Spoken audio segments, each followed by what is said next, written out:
Hello everyone and welcome back. Since 2023 is almost here, I thought it's time to set up my new bullet journal and show you guys how I design everything in a very simple, minimal way to get the most out of the year. So in this video, I'll include my yearly and monthly view as well as my goals for 2023. In order to make this planning concept adaptable for everyone starting out with bullet journaling, I'll keep it as minimalist as possible and leave some spaces empty so you can fill them out however you like. So if you're ready, let's get started.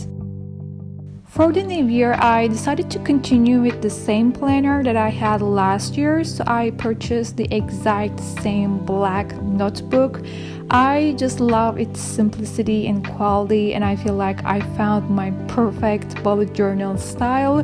But because of my preference, it doesn't have dot grids on it, so I will be using my ruler whenever I need, and for sure my pen.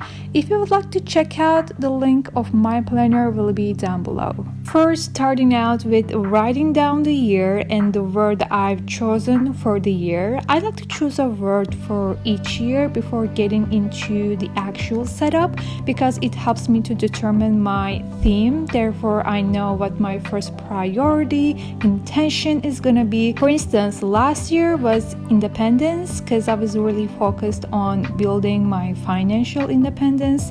This year I said perseverance because it resonates with me since I know I need to push harder and be consistent to get to where I want to be. At this point, you can choose a word that you think you need to remember more throughout the year. After the first page, I have yearly overview. Here I just put all the months and left some space under each month to note birthdays, holidays, and important events. So I can go back and refer to this page anytime I want while planning my months. And with that, I believe I made this section a bit more functional.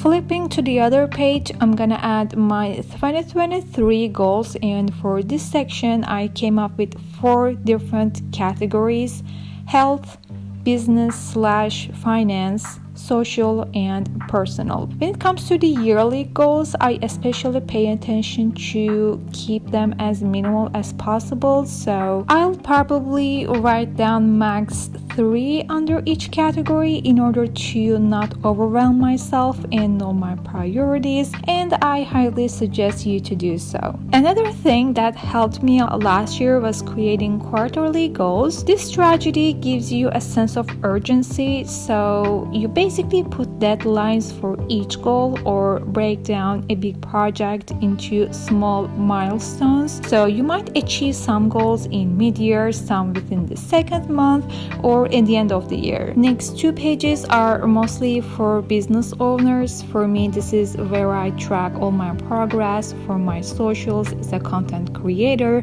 So at the end of each month, I plan to jot down some analytics that I consider important for my growth. This is something that I will be trying out for the first time within my bullet journal setup, so we will see how it goes. If you're a student or a small business owner, you can still do it by modifying this concept according to your needs, or you can choose to pass this one.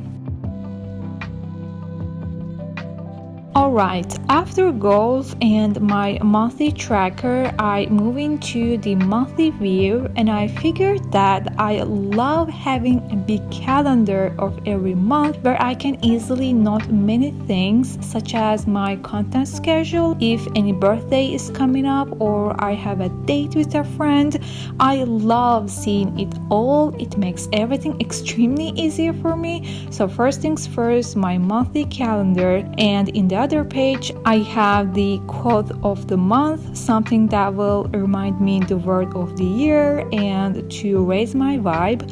As usual, books, my workout program, and monthly goals intentions. The other side is for random tasks that comes to my mind. It's to buy a list like groceries or self-care products, and an extra notes section. As you see, there is no doodles or fancy fonts. This is just the way I like and a more sustainable design in my opinion, and I don't like complicated good stuff. Lastly, I'm adding the days, and for now, that's all for my New Year planning. In its core, a bullet journal doesn't have to be complex, or it doesn't have to look like an artwork. Many people see amazing, super fancy, yet time-consuming and taxing journal setups and feel like giving up. But only when you found your way of doing it, it's gonna be fun and surprisingly time saver down the road. So please keep trying, experimenting. Bullet journal is maybe the most effective tool that you can have to plan out your life, so don't give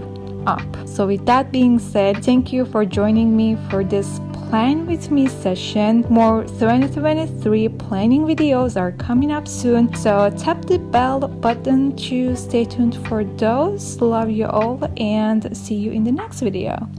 Bye.